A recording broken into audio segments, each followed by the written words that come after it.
ಯಜಮಾನ್ರ ನಮಸ್ಕಾರ. ನಮಸ್ಕಾರ. ಏನು ನಿಮ್ಮ ಹೆಸರು? ನನ್ನ ಹೆಸರು ಮೊದಲು ಅಲ್ಲಬಕ್ಕಸ್ ಅಂತ ಇತ್ತು. ಹಾಂ, ಈಗ ವೇಣುಗೋಪಾಲ್ ದಾಸ್. ಈಗ ವೇಣುಗೋಪಾಲ್ ದಾಸ. ಯಾಕೆ? ಕನ್ವರ್ಟ್ ಆಗಿರೋದಲ್ಲ. ಮೊದಲು ಮುಸ್ಲಿಮ್ ಆಗಿದ್ದೀನಿ. ಮೊದಲು ಮುಸಲ್ಮಾನರು, ಈಗ ಕನ್ವರ್ಟ್ ಆಗಿ ಹಿಂದೂ ಆಗಿದ್ದೀರಾ? ಹೌದು. ಏನು ನೋಡಿ ನಿಮಗೆ ಕನ್ವರ್ಟ್ ಆಗ್ಬೇಕು ಅನಿಸ್ತು? ಏನಿಲ್ಲ, ಗರ್ವಾಪ್ಸಿ. ಗರ್ವಾಪಸಿ ಯಾರಾದರೂ ಮಾಡಿದ್ರೆ ನೀವೇ ಆದ್ರ? ಇಲ್ಲ, ನಾನು ಸ್ವಂತ ನನ್ನ ಮನಸ್ಸಿಂದ ನಾನು. ಯಾಕೆ ಬಂದ್ರಿ? ಇಲ್ಲಿ ಏನು ವಿಶೇಷ ಅಂತ ಹೇಳ್ಬೋದಾ? ಸತ್ಯದ ಕಡೆ ಬಂದೆ.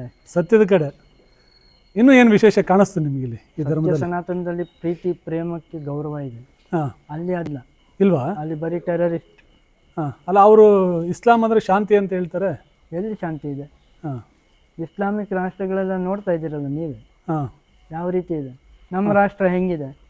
ನಾವೆಲ್ಲ ಹೆಂಗೆ ಒಗ್ಗಟ್ಟಾಗಿದ್ದೀವಿ. ಹೌದು. 150 ಕೋಟಿ ಹಿಂದೂಗಳು ಎಷ್ಟು ಒಗ್ಗಟ್ಟಾಗಿದ್ದೀವಿ. ಹಾಂ, ಅವರೆಲ್ಲ ಒಗ್ಗಟ್ಟಾಗಿದ್ದಾರೆ. ಅವರೆಲ್ಲ ಹೇಳ್ತಾರೆ ಒಗ್ಗಟ್ಟು ಅಂತ. ಏನು ಒಗ್ಗಟ್ಟಿಲ್ಲ. ಎಲ್ಲ ಸುಮ್ಮನೆ. ಯಾಕೆಂದ್ರೆ ಒಳಗಿನ ಸತ್ಯ ನಮಗೆ ಗೊತ್ತು. ಹಾಂ, ಅಲ್ಲ ಈಗಂತೂ ಸಂತೋಷವಾಗಿದ್ದೀರಲ್ವಾ? ಹಾಂ, ಸಂತೋಷವಾಗಿ. ಹಾಂ, ಮತ್ತೆ ನೀವು ಗೋ ಸೇವೆ ಮಾಡ್ತೀರಾ? ಸೇವೆ ಮಾಡ್ತೀರಾ? ತಾಯಿ ಸೇವೆ ಮಾಡ್ತಾ ಇದ್ದೀನಿ, ಗೋಮಾತೆ ಸೇವೆ ಮಾಡ್ತಾ ಇದ್ದೀನಿ, ನಂದಿ ಆಗಿದ್ದೀನಿ. ಹಾಂ, ಏನಂದರೆ ಆ ಡಾಕ್ಯುಮೆಂಟ್ಸಲ್ಲಿ ಒಂದು ಸ್ವಲ್ಪ ನೇಮ್ ಚೇಂಜ್ ಆಗಬೇಕು. ಹಾಂ, ಅದನ್ನು ಮಾಡಿಸಿದ್ರೆ ಸಾಕು. ಹಾಂ, ಮತ್ತು ನೀವು ಇಲ್ಲಿ ಗೋ ಸೇವೆ ಮಾಡ್ತೀರಿ, ಭಜನೆ ಮಾಡ್ತೀರಿ? ಎಲ್ಲ ದೀಕ್ಷೆ ದೀಕ್ಷೆ ಆಗಿದೆ. ಜಪ ಮಾಡ್ತೀರಿ ಅಲ್ವಾ? ಭಕ್ತಿ ಮಾರ್ಗದಲ್ಲಿ ನಡೀತಾ ಇದ್ದೀರಿ ಆಧ್ಯಾತ್ಮಿಕವಾಗಿ. ಈ ದೇಶದಲ್ಲಿ ಇದ್ದಿದ್ದೆ ಅಲ್ವಾ? ಹೌದು. ಅಲ್ಲ, ಕೆಲವ್ರು ಹೇಳ್ತಾರೆ ಇದನ್ನು ಬ್ರಾಹ್ಮಣರು ಹೊರಗಡೆಯಿಂದ ಬಂದರು ಅಂತ. ಇಲ್ವಾ? ಇಲ್ಲ. ಇಲ್ಲಿ ಮುಸ್ಲಿಮ್ಸ್ ಯಾರು ಒರಿಜಿನಲ್ ಮುಸ್ಲಿಮ್ಸ್ ಅಲ್ಲ. ಇಲ್ಲ. ಯಾಕೆಂದರೆ ಅವ್ರ ತಾತ ಮುತ್ತಾತನ ಕಾಲದಲ್ಲಿ ಮೊಘಲರ ಆಡಳಿತದಲ್ಲಿ ಅವ್ರನ್ನ ಜಬರ್ದಸ್ತಿ ಮುಸ್ಲಿಂ ಮಾಡಿದ್ದಾರೆ.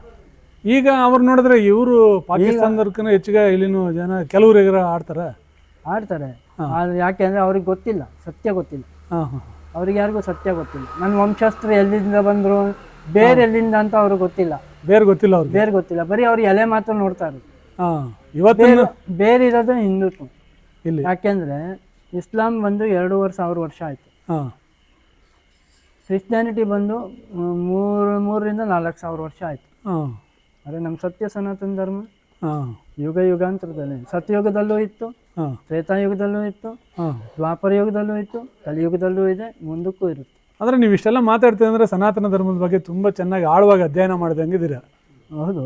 ಸ್ವಲ್ಪ ಅಲ್ಲ, ಇವಾಗ ಸತ್ಯಯುಗದಿಂದ ಹೇಳ್ತಾ ಇದ್ದೀರಲ್ವಾ? ರಿಸರ್ಚ್ ಮಾಡಿದ್ದೀನಿ. ಇಲ್ಲಿ ಗುರುಗಳು ಹೇಳ್ಕೊಡ್ತಾರಲ್ಲ.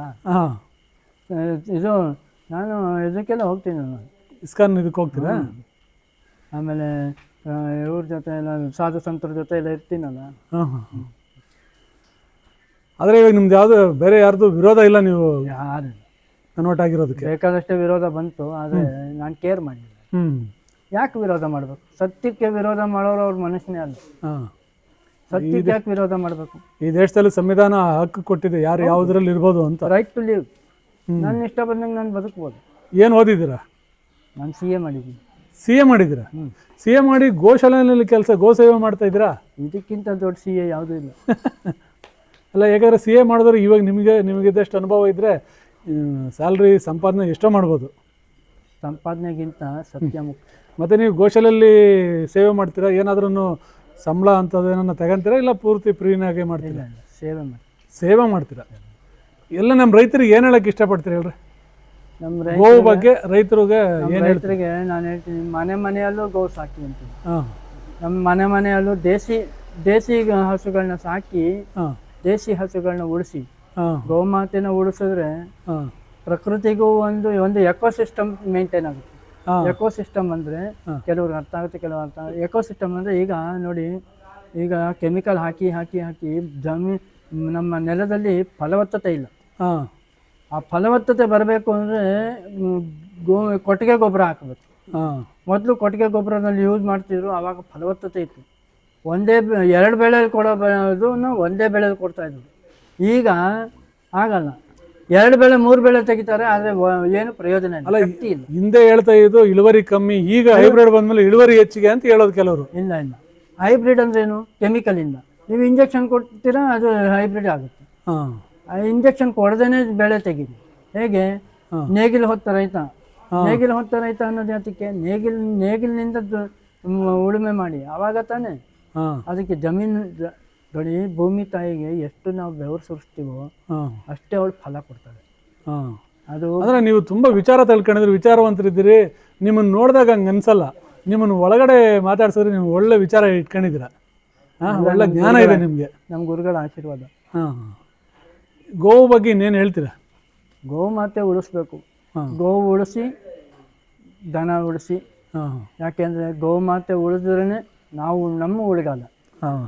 ಯಾಕೆಂದರೆ ಮಮ ದೀಕ್ಷಾ ಗೋರಕ್ಷ. ಮತ್ತೊಂದು ಸರಿ ಹೇಳ್ತೀರಾ? ಮಮ ದೀಕ್ಷಾ ಗೋರಕ್ಷ. ಗೋರಕ್ಷಣೆ ಮಾಡಬೇಕು. ಗೋರಕ್ಷಣೆ ಮಾಡೋದೇ ನಮ್ಮ ದೀಕ್ಷೆ. ಗೋಮಾತಾಕಿ ಗೋಮಾತಾಕಿ ಜೈ. ಗೋಮಾತಾಕಿ ಗೋಮಾತಾಕಿ ಜೈ. ಗೋ ಉಳಿಸಿ ಆರೋಗ್ಯ ಕಾಪಾಡಿ. ಅದರಿಂದ ಗೋ ಸೇವೆ ಮಾಡೋದ್ರಿಂದ ಸಕಲ ತೀರ್ಥಯಾತ್ರೆ ಮಾಡೋ ಪುಣ್ಯ ಸಿಗುತ್ತೆ. ಯಾವ ತೀರ್ಥಯಾತ್ರೆ ಮಾಡೋ ಅವಶ್ಯಕತೆ ಇಲ್ಲ ಗೋ ಸೇವಕರಿಗೆ. ಗೋ ಸೇವೆನೇ, ಯಾಕೆಂದರೆ 33 ಕೋಟಿ ದೇವತೆಗಳು ಅದರಲ್ಲೇ ಇದೆ, ಗೋಮಾತೆಲಿದೆ. ಗೋಮಾತೆ ಸೇವೆ ಮಾಡಿದ್ರೆ 33 ಕೋಟಿ ದೇವತೆಗಳ ಸೇವೆ ಮಾಡಿದಂಗೆ. ಒಂದು. ಎರಡನೇದು ಏನಂದರೆ, ಗೋ ಸೇವಕರಿಗೆ ಯಾವ ಕಾಯಿಲೆನೂ ಬರಲ್ಲ.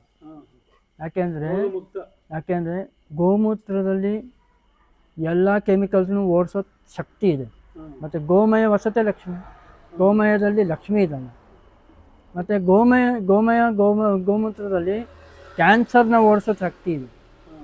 ಇದು ಪಂಚಗವ್ಯ ಇದೆಯಲ್ಲ, ಪಂಚಗವ್ಯ ಕ್ಯಾನ್ಸರ್ ಪೇಷಂಟಿಗೆ ತಿನ್ನಿಸಿ, ಬರೀ ನೀವು ಒಂದು 3-4 ತಿಂಗಳು ತಿನ್ನಿಸಿ, ಆಮೇಲೆ ನೋಡಿ ಇಂಪ್ರೂವ್ಮೆಂಟ್, ತಾನಾಗಿ ಇಂಪ್ರೂವ್ಮೆಂಟ್ ಆಗುತ್ತೆ. ಗೋ ಸೇವೆ ಮಾಡೋದ್ರಿಂದ ಭಗವತ್ ಪ್ರಾಪ್ತಿ. ಮತ್ತು ಶ್ರೀಮದ್ ಭಾಗವತ ಓದ್ದಂಗೆ ಡೈಲಿ ಭಾಗವತ ಪಾರಾಯಣ ಮಾಡಿದೆ. ಡೈಲಿ ಪುಣ್ಯಕ್ಕೆ ಭಾರಿ ಪುಣ್ಯಕ್ಕೆ. ಸರ್ವವ್ಯಾಧಿ ನಿವಾರಕ. ಸರ್ವವ್ಯಾಧಿ ನಿವಾರಕ. ಇದು ಹಾಲು ಅಮೃತ. ಅಂದ್ರೆ ಇಷ್ಟು ವಿಚಾರ ರೈತರಿಗೆ ಗೊತ್ತೇ ಇಲ್ವಲ್ಲ. ರೈತರ ಮನೇಲಿ ಗೋವಿದ್ದು. ಹೌದು, ರೈತರಿಗೆ ಗೊತ್ತಿಲ್ವಲ್ಲ. ಏನು ಗೊತ್ತು ಮಾಡ್ಕೋಬೇಕು, ತಿಳ್ಕೊಬೇಕು. ಯಾರಿಗೆ ಗೊತ್ತಿರೋರು ಇರ್ತಾರಲ್ಲ ಅವ್ರ ಹತ್ರ ತಿಳ್ಕೊಬೇಕು. ಯಾಕೆಂದರೆ ನಾವು ನಮ್ಮ ಗೋಮಾತೆ ನಾವೇ ರಕ್ಷಣೆ ಮಾಡದೆ ಹೋದರೆ ಬೇರೆ ಯಾರು ರಕ್ಷಣೆ ಮಾಡಲ್ಲ. ನಮ್ಮ ದೀಕ್ಷಾ ಗೋರಕ್ಷಾ ಅನ್ನೋದು ಅದಕ್ಕೇನೆ. ನಾವು ದೀಕ್ಷೆ ತಗೋಬೇಕು. ಏನಂತ ದೀಕ್ಷೆ ಅಂದರೆ ಗುರುಗಳಂತ ಅಲ್ಲ, ನಾವು ಪಣ ತೊಟ್ಟಬೇಕು. ಏನಂತ, ನಮ್ಮ ಗೋವನ್ನು ನಾವು ರಕ್ಷಣೆ ಮಾಡಬೇಕು. ನನ್ನಿದು ನನ್ನ ತಾಯಿ, ನಾನು ರಕ್ಷಣೆ ಮಾಡಬೇಕು ಅಂತ ಪಣ ತೊಟ್ಟರೆ ಅವಳನ್ನು ನೀವು ರಕ್ಷಣೆ ಮಾಡಿ, ನಿಮ್ಮನ್ನು ಅವಳು ರಕ್ಷಣೆ ಮಾಡ್ತಾಳೆ. ಒಳ್ಳೆ ಮೆಸೇಜ್ ಕೊಟ್ರಿ ರೈತರಿಗೆ. ನೀವು ಒಳ್ಳೆ ವಿಚಾರ ಹೇಳಿದ್ರಿ, ಒಳ್ಳೆ ವಿಚಾರ ತಿಳ್ಕೊಂಡಿದ್ದೀರ. ನಿಮಗೆ ಭಗವಂತ ಗೋಸೇವೆ ಮಾಡ್ತಾ ಇದ್ದೀರ. ನಿಮಗೆ ಭಗವಂತ ಆಯುರ ಆರೋಗ್ಯ ಕೊಟ್ಟು ಕಾಪಾಡಲಿ ಅಂತ ನಾವೆಲ್ಲರೂ ಭಗವಂತ ಪ್ರಾರ್ಥನೆ ಮಾಡ್ತೀವಿ. ಜೈ ಗೋಮಾತೆ.